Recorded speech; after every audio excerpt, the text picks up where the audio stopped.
গৃহীত হলো না ডেপুটেশন, কালীঘাট থেকে খালি হাতেই ফিরলেন প্রাথমিকের চাকরি প্রার্থীরা। হ্যালো বন্ধুরা, ডে আপডেট চ্যানেলের পক্ষ দিয়ে সবাইকে অভিনন্দন। চ্যানেলটিতে যদি প্রথমবার এসে থাকো অবশ্যই চ্যানেলটিকে সাবস্ক্রাইব করে নাও।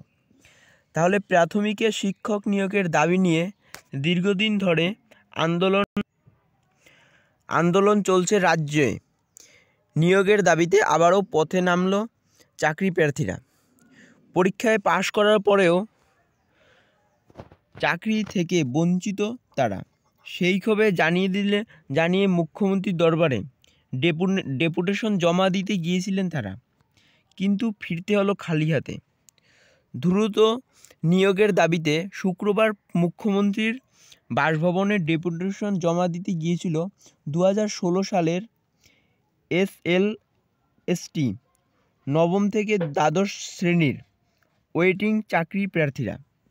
কিন্তু অভিযোগ, মিলন সংঘের ক্লাবের সামনে থেকেই তাদের ফিরিয়ে দেওয়া হয়। সেখান থেকে তাদের পাঠিয়ে দেওয়া হয় জনতার দরবারে। সেখানে গিয়েও খালি হাতে ফিরতে হয়। জমা নেওয়া হয়নি খামবন্দি স্কলার লিপি।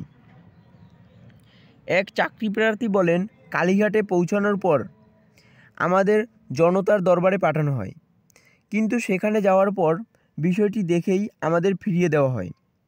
নিয়োগের দাবিতে 2019 সালের মার্চ মাসে প্রেস ক্লাবের সামনে অনশনে বসেছিলেন চাকরি প্রার্থীরা। সেই সময় অনশন মঞ্চে মুখ্যমন্ত্রী প্রতিশ্রুতি দিয়েছিলেন তাদের অবিলম্বে চাকরিতে নিয়োগ করা হবে, কিন্তু 1 বছর কেটে গেলেও সমস্যার সমাধান হয়নি।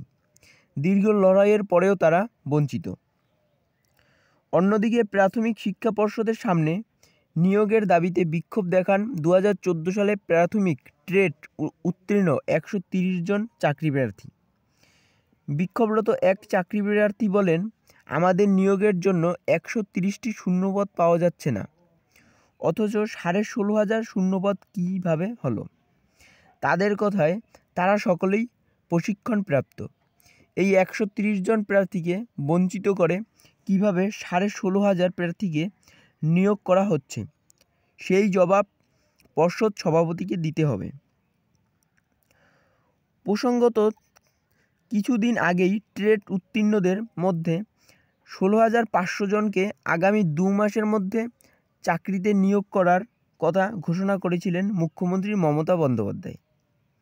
প্রাথমিক শিক্ষক নিয়োগ এই বিজ্ঞপ্তিতে চ্যালেঞ্জ করে কলকাতা হাইকোর্টে মামলা করেন 2014 সালের কিছু ট্রেড পরীক্ষার্থী। মামলাকারীদের আইনজীবী সুদীপ্ত দাস গুপ্ত বলেন, ট্রেড পাশ করার পরেও তাদের আবেদন সুযোগ দেওয়া হচ্ছিল না। আদালত জানিয়েছে এটা অন্যায়।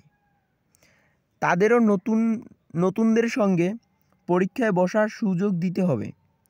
কিন্তু প্রশ্ন হলো, যে সরকার 7 বছরে 130 জন প্রার্থীকে নিয়োগ করতে পারেনি, সেই সরকার কিভাবে 2 মাসের মধ্যে 16,500 প্রার্থীকে নিয়োগ করবে?